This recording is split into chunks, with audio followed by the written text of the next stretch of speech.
La belva umana.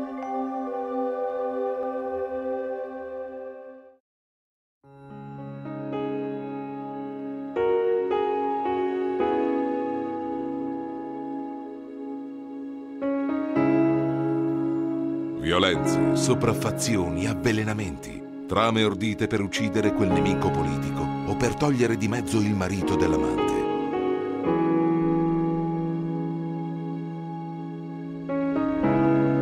Questa è la leggenda che narra dell'abate Marcantonio Brandolini, che spadroneggiava tra i colli trevigiani all'inizio del Seicento, praticando stregonerie e diavolerie.